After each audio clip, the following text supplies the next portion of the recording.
I wrote the book in 1966, and the film was made in '73. And here we are 30 years later, and I think it's every bit as powerful, if not more so, than it was when I first did it. Oh man, it was an adventure. I enjoyed every minute of it. You know, a lot of people would have shriveled up and blown away.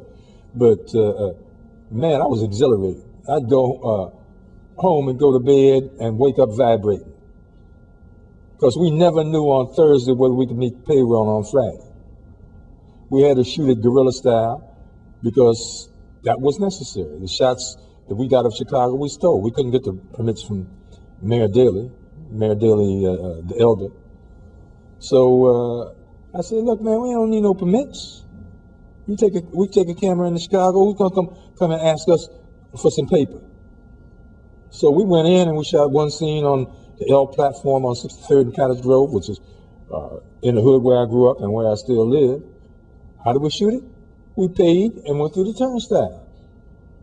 And then we wanted some shots of the L moving, so we got on the next L that came along and went up to the front and pointed the camera out there and shot that. All the scenes in Chicago were theft. It's guerrilla cinema. I don't see any reason why we should do anything else. If we're going to be outsiders, man, take advantage of being outside. Okay? If you want to be a rich hoe, then go to Hollywood. If you want to say something true about black people, then do what we did. Raise the money from the black community and shoot what you want. Ivan's attorney, Tom Newsom, was a major. He and his brother, who was a professor at Toledo University, were the major fundraisers. For instance, I never raised a dime out of my hometown, Chicago. And I know some of the richest niggas in Chicago. Wouldn't touch it. You know, some of them I haven't spoken to since then. Tom and Dan, his brother, raised the money. And we put every bit of that money into shooting the film. And we raised about $850,000 from blacks. As I recall, UA put up completion funds, and it was less than $200,000. Black films ought to be about black people. They ought to have the same criteria as white films. Financed by, written by, produced by, directed by, distributed by, in theaters that we own if possible. I'm talking about an interdependent economy. I say interdependent because it would be impossible to just pull ourselves out of it. Self-reliance. What's that? Self-reliance, yes. So which is what my elders preached to me when I was growing up. Now we're talking about integration. Now it's diversity. And the latest thing is reparations, which ain't nothing but begging for crumbs from the white man's table. And we ought to be about the business of building our own tables and baking our own bread. I want people to think. And out of thought, concerned action. You don't act first and then think. You think first and then act. That's why we were given brains.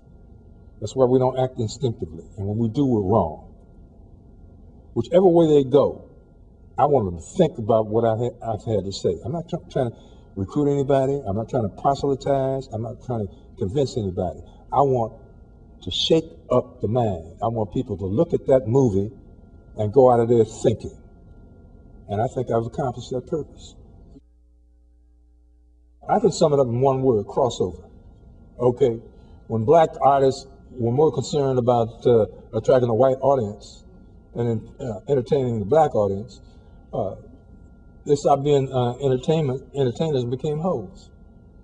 Okay? Billie Holiday, Dizzy Gillespie, Miles Davis, they weren't concerned with the color of their audience. They knew who their audience was. If the white folks wanted to come in there and buy their records, they were welcome.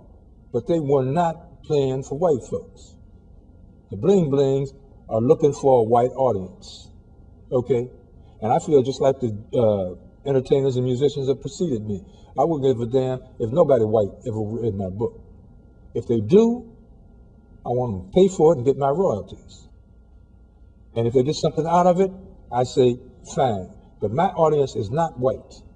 I don't write for black bourgeois intellectuals. I write for the people on the block where I live. Well, man, if you don't belong someplace, get the hell out. There's no excuse now for black people not to be making their own films. With modern technology, you can shoot a film that 10 years ago would have cost $10 million for less than a fraction of that. Now, why do they have to go through all of that pain, man? Are they masochistic or what? Are they hoping that one day they'll make a whole lot of money? You can make a film shoot it DV, digital, for a fraction of what you would. You can make a damn good film for $1 million. In fact, if somebody gave me $1 million, I'd shoot 3.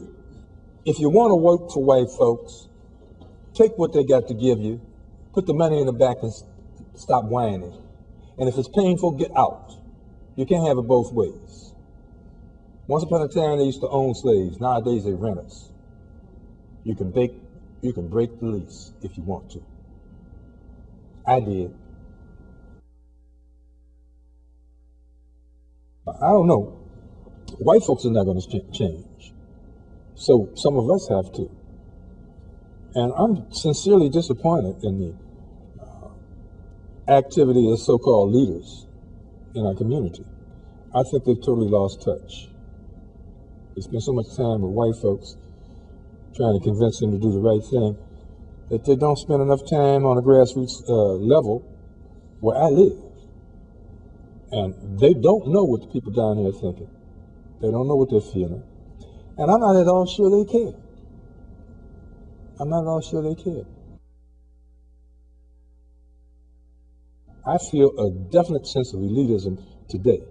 I don't believe that so-called leaders have any connection with the people, viscerally, intellectually, or otherwise. In fact, I think they're frightened of us.